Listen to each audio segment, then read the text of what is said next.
భస్మాసుర వృత్తాంతం ఆత్మాహుతిగా భస్మంతో శ్రీవారిని ఆరాధించాడట. అందుకని వాడి హస్తమే మరణాస్త్రంగా దీవించారు. మహాదేవ, వాడి పుణ్యమాని ఇంతవరకు మిమ్మల్ని యాచింపలేదు కానీ లేకుండా ఈసరికి వాడికి మహావరం ప్రసాదించేవారు. బాగా అన్నారు. మన అనుభవంలో తెలీదు ఆ భస్మాసుర వృత్తాంతం. ఆత్మాహుతిగా భస్మంతో శ్రీవారిని ఆరాధించాడట. అందుకని వాడి హస్తమే మరణాస్త్రంగా జీవించారు. అదైనా స్వామివారు స్వయంగా వెళ్ళారు కనుక దుర్మార్గుడు అదృష్టం పండింది. కైలాసం అయితే వాడు వంతు. మీరెంత పూనుకున్నా కైలాసనాథుడు కరుణ సముద్రుడు తమ పైకి వచ్చేదే గాని ఆ దొండగేటుల దురాలు వచ్చిన గ్రహింపలేరు. వాస్తవం. జలంధరుడు సామాన్యమైన పని చేశాడా? మన పైననే దుర్మార్గానికి తలపడలేదా? చెప్పుకుంటే అవాచ్యం. దేవి, గతజల సేతు బంధనమందులకు అందరితో పాటు మానవులు జన్మించారు, దానవులు జన్మించారు. విధి ప్రకారము వారి కర్తవ్యాన్ని నెరవేరుస్తూనే ఉంటారు. అందులో అతివాదం ఉంటుంది, మితవాదం ఉంటుంది. ఇది ప్రాకృతిక ధర్మం సుమా. చూడు,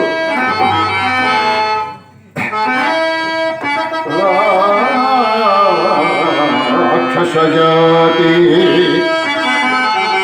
రక్తము కూడా వాడుటే రాక్షస జాతికి మూల సూత్రము.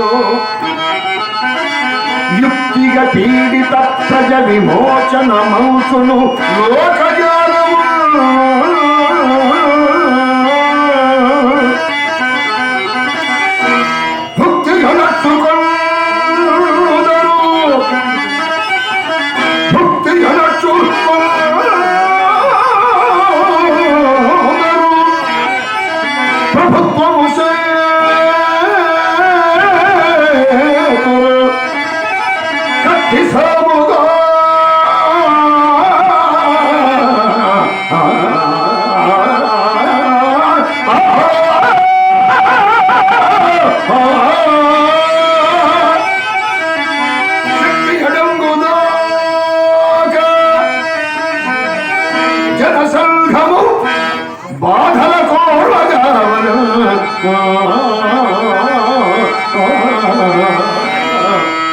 ప్రార్థన స్వీయ కర్మములే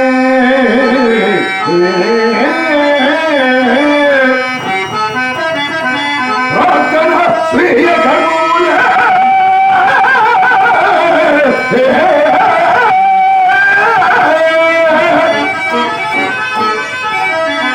వాడులకి బంధమోక్షము.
బ్రహ్మదేవిని వందించినవాడు వైకుంఠమును వేధించినవాడు ఉన్నాడా?